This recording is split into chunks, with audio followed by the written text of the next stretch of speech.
मोहन बहुत ही मेहनती किसान था। उसके पास एक छोटा सा बाग था जिसमें वो तरह तरह की सब्जियां उगाता और उन्हें मंडी में जाकर बेचता। इसी से ही उसका गुजारा चलता था। सब्जी ले लो, सब्जी, ताजी ताजी सब्जी।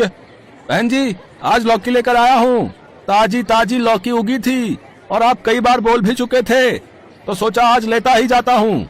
हाँ अच्छा, वैसे तुम्हारी सब्जी खुद के बाग की उगी होती है, इसलिए मेरे घर में सब बहुत पसंद करते हैं। एक काम करो, मुझे 2 किलो लौकी और 2 किलो तुरई कर दो। और करेले भी लाए हो क्या भैया?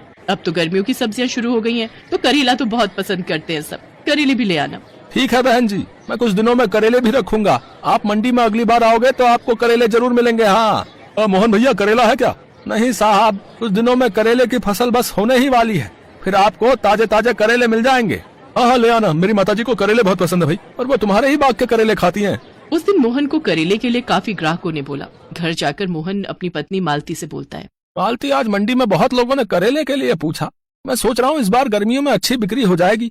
सीजन की सब्जी है और अच्छे पैसे आ गए तो इस साल गुड़िया के लिए भी कोई अच्छा लड़का देखकर उसकी शादी कर देंगे। करेले काफी बढ़िया और ताजे उगाए हैं, बस इस बार तो हमारा करेला बहुत बढ़िया दामों में बिक जाएगा। बस तुम ठीक कह रहे हो जी, तुमने बहुत सही किया कि इस बार करेला उगा दिया। बस अब तो उन रुपयों से गुड़िया की शादी कर दे तो हमारी सारी चिंताएं दूर हो जाएंगी। अरे कोई घर पर है? मोहन, अरे ओ मोहन।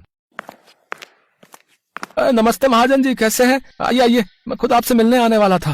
अरे मुझे सब पता है, तू कोई मुझसे मिलने नहीं आने वाला था, मुझे ही तेरे पास आना पड़ता है। बात सुन, अब मैं और कर्जा नहीं रोक सकता, तुझे मेरे सारे रुपए लौटाने होंगे। मुझे अपनी बेटी की शादी करनी है, उसमें मुझे रुपयों की जरूरत है। तू मेरे 20,000 रुपए वापस कर दे। पर महाजन जी, मैंने तो आपसे 3 महीने आगे की मोहलत मांगी थी।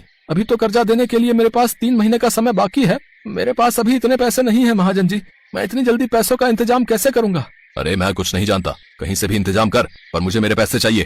तभी महाजन की नजर मोहन के बगीचे पर पड़ती है जहाँ करेले की फसल उगी हुई थी। बस मेरा तो काम हो गया, मैं 2-3 दिन में लड़कों को भेजूंगा, सारे करेले तोड़कर उन्हें दे देना। इन करेलों को बेचकर मेरा कर्जा उतर जाएगा।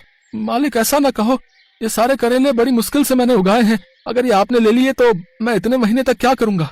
ये मेरी 2-3 महीने की मेहनत है, मैं थोड़े थोड़े पैसे लौटा दूंगा। महाजन जी, मुझ गरीब पर दया करो। मुझे कुछ नहीं पता, मैं जा रहा हूँ और 2-3 दिन में लड़कों को भेजूंगा। महाजन ने मोहन की एक बात नहीं सुनी और 2-3 दिन में उसने लड़कों को भेजकर सारे करेले टोकरों में भरकर मंगवा लिए। मोहन कुछ भी नहीं कर सका, जो उसने सोचा था वैसा बिल्कुल भी नहीं हुआ।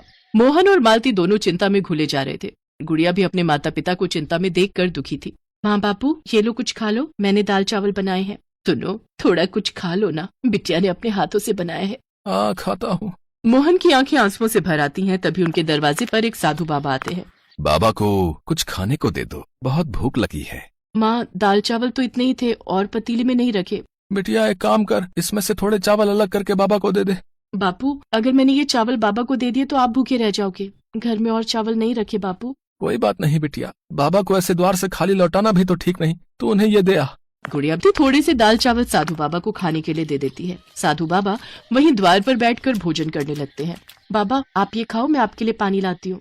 सुनो जी, ये लो, आप थोड़ा मेरे में से खा लो। क्या सोचा था और क्या हो गया मालती? मैंने सोचा था इस बार अपनी बिटिया के हाथ पीले कर देंगे, पर मुझे क्या पता था कि महाजन मेरे साथ ऐसा करेगा। करेले की फसल से बहुत उम्मीद थी, सोचा था करेले बेचकर अच्छी बिक्री हो जाएगी, पर महाजन ने हमारे कमाई के सारे रास्ते बंद कर दिए। ग्राहक करेला मांग रहे थे, क्या करूंगा? अब तो फसल उगने में भी 2 से 3 महीने लग जाएंगे, कुछ समझ नहीं आ रहा। मोहन की बातें वो साधु बाबा सुन रहे थे। वो मोहन से बोले, बेटा, भगवान तुम्हारा भला करे, तुमने आज मुझ भूखे का पेट भरा है, अपने भोजन का निवाला मुझे दिया है। जीते रहो बेटा, चिंता मत करो, आज रात की बारिश के बाद कल नया सूरज जरूर उगेगा। इतना कहकर साधु बाबा वहाँ से चले गए। उसी रात बहुत तेज आंधी तूफान और बारिश हुई, जिससे मोहन के पूरे बाग में पानी भर गया। पर अगली सुबह जब मोहन उठा तो उसने देखा तेज धूप निकल आई है और उसका बाग करेले की फसल से भरा हुआ है। पूरे बाग में करेले ही करेले भर गए हैं। मोहन को साधु बाबा की याद आती है। मालती, साधु बाबा के शब्द मुझे अब समझ में आ रहे हैं। उन्होंने कहा था कि रात की बारिश के बाद नया सूरज उगेगा। ये सब क्या है मालती? हमारा पूरा बाग करेले की फसल से भरा हुआ है। हो न हो, वो साधु बाबा जरूर चमत्कारी थे, तभी तो हमारे बाग में एक रात में जादुई करेले उगाए हैं। बापू, ये करेले तो बहुत अच्छे दामों में बिक जाएंगे। हाँ बिटिया, ये ताजे ताजे करेले बहुत बढ़िया दामों में बिकेंगे। सचमुच साधु बाबा हमारे लिए भगवान के भेजे हुए कोई दूत बनकर आए थे, जिन्होंने हमारी सारी चिंता दूर कर दी। मोहन खुशी खुशी बाग में से सारे करेले तोड़ लेता है। उसके सारे करेले सब्जी मंडी में बढ़िया दामों में बिक जाते हैं। उस दिन मोहन को खूब मुनाफा होता है। कुछ समय बाद मोहन और मालती एक अच्छा लड़का देखकर धूमधाम से गुड़िया की शादी करते हैं। अब मोहन जब भी अपने बाग में कोई सब्जी उगाता तो उसे हमेशा अच्छा मुनाफा होता। धीरे धीरे मोहन और मालती की सारी गरीबी दूर हो गई। गुड़िया भी अपने ससुराल में खुश थी। मोहन और मालती के सारे दुख दूर हो गए थे।